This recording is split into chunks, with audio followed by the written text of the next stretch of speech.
News first ಆಯೋಜಿಸ್ತಾ ಇರುವ ಕರ್ನಾಟಕದ ಅತಿ ದೊಡ್ಡ ಇವಿ ಎಕ್ಸ್ಪೋ.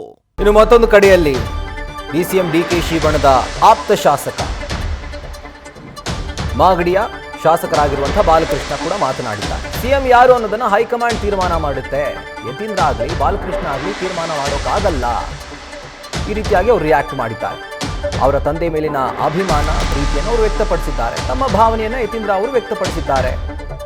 ಹೈಕಮಾಂಡ್ ಒಪ್ಪಿ ಅವರನ್ನೇ ಮುಂದುವರಿಸಿದ್ರೆ ಅಭ್ಯಂತರವಿಲ್ಲ, ಏನೇ ಆದರೂ ಹೈಕಮಾಂಡ್ ತೀರ್ಮಾನವೇ ಅಂತಿಮ ಅಂತ ಶಾಸಕ ಬಾಲಕೃಷ್ಣ ಹೇಳಿದ್ದಾರೆ. ಅವ್ರು ಹೇಳ್ತಾ ಇದ್ದಾರೆ ನಮ್ಮ ತಂದೆನೇ 5 ವರ್ಷ ಸಿಎಂ ಅಂತ ಹೇಳ್ತಾ ಇದ್ದಾರೆ. ಯಾರು ಹೈಕಮಾಂಡ್ ತೀರ್ಮಾನ ಮಾಡ್ತಾರೆ, ಯತೀಂದ್ರ ಅವರು ಬಾಲಕೃಷ್ಣ ಅವರು ತೀರ್ಮಾನ ಮಾಡೋಂಥ ವಿಚಾರ ಅಲ್ಲ. ಅದು ತೀರ್ಮಾನ ಮಾಡೋದು ಹೈಕಮಾಂಡ್. ಅವರು ಅವ್ರ ತಂದೆ ಮೇಲೆ ಅಭಿಮಾನ ಪ್ರೀತಿ, ಅವ್ರ ತಂದೆ ಇರಲಿ ಅಂತಕ್ಕಂಥ ಭಾವನೆ ಅವ್ರು ಹೇಳಿದ್ದಾರೆ. ಅದನ್ನು ಹೈಕಮಾಂಡ್ ಅವರು ಒಪ್ಕೊಂಡು ಅವ್ರನ್ನೇ ಮುಂದುವರಿಸ್ತೀವಿ ಅಂದ್ರೆ ನಮ್ದೇನು ತಕರಾರಿಲ್ಲ.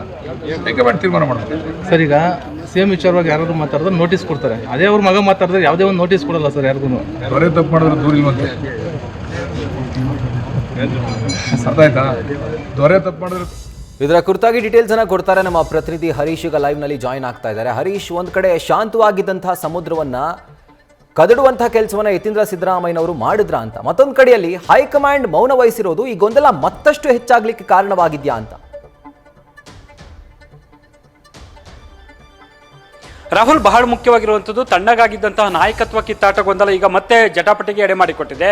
ಸೊ ನಿನ್ನೆ ಅಷ್ಟೇ ಕೂಡ ಯತೀಂದ್ರ ಸಿದ್ದರಾಮಯ್ಯವರು ನಮ್ಮ ತಂದೆಯವರೇ ಕೂಡ 5 ವರ್ಷಗಳ ಕಾಲ ಮುಖ್ಯಮಂತ್ರಿ ಆಗಿರ್ತಾರೆ ಅನ್ನುವಂಥ ಹೇಳಿಕೆ ಕೊಟ್ಟಿರುವಂಥದ್ದು ಸಹಜವಾಗಿ ಕೂಡ ಡಿಸಿಎಂ ಡಿಕೆ ಶಿವಕುಮಾರ್ ಅವರ ಆಪ್ತ ಬಳಗವನ್ನು ಕೆರಳುವಂತೆ ಮಾಡಿದೆ. ಇವತ್ತು ನೇರವಾಗಿ ಕೂಡ ಯತೀಂದ್ರ ಸಿದ್ದರಾಮಯ್ಯ ವಿರುದ್ಧ ಮುಗಿಬಿದ್ದಿರುವಂತಹ ಡಿಕೆ ಶಿವಕುಮಾರ್ ಅವರ ಆಪ್ತ ಬಳಗದಲ್ಲಿ ಗುರುತಿಸಿಕೊಂಡಿರ್ತಕ್ಕಂಥ ಶಿವಗಂಗಾ ಆಗಿರ್ಬೋದು ಮತ್ತು ಬಾಲಕೃಷ್ಣ ಸೇರಿದಂತೆ ಹಲವರು ಕೂಡ ತೀವ್ರ ಆಕ್ರೋಶವನ್ನು ವ್ಯಕ್ತಪಡಿಸಿದ್ದಾರೆ.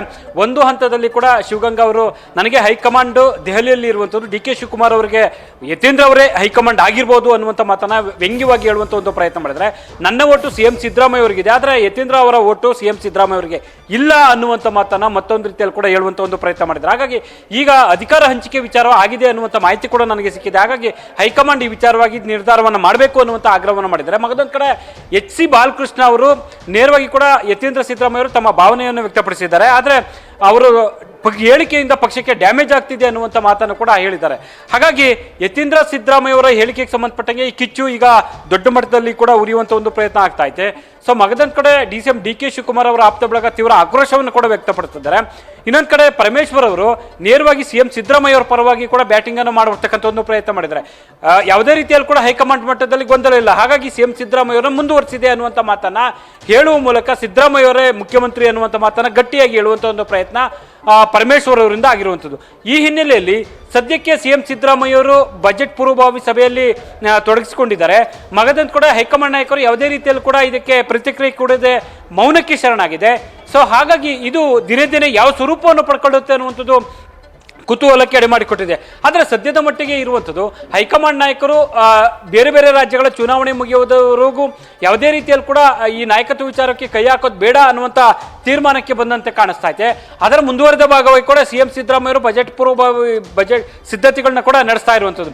ಈ ಹಿನ್ನೆಲೆಯಲ್ಲಿ ಕೂಡ ಬೇರೆ ಯಾರು ಏನು ಹೇಳಿಕೆ ಕೊಟ್ಟರು ಹೈಕಮಾಂಡ್ ತೀರ್ಮಾನವೇ ಅಂತಿಮ ಅನ್ನುವಂಥ ಮಾತನ್ನು ಈಗಾಗಲೇ ಸ್ಪಷ್ಟವಾಗಿ ರವಾನೆ ಆಗಿದೆ. ಈ ಹಿನ್ನೆಲೆಯಲ್ಲಿ ಸೊ ಯತೀಂದ್ರ ಸಿದ್ದರಾಮಯ್ಯ ಅವರ ಹೇಳಿಕೆಗೆ ಸಂಬಂಧಪಟ್ಟಂಗೆ ಸೊ ಡಿಕೆ ಶಿವಕುಮಾರ್ ಅವರ ಆಪ್ತ ಬಳಗ ಆಕ್ರೋಶವನ್ನು ಹೊರಹಾಕ್ತಾ ಇರುವಂಥದ್ದು. Rahul, right Harish, thank you ಡೀಟೇಲ್ಸ್ಗೆ. ನ್ಯೂಸ್ ಫಸ್ಟ್ ನಿರ್ಭೀತಿಯಿಂದ ನಿಮ್ಮ ಪರವಾಗಿ.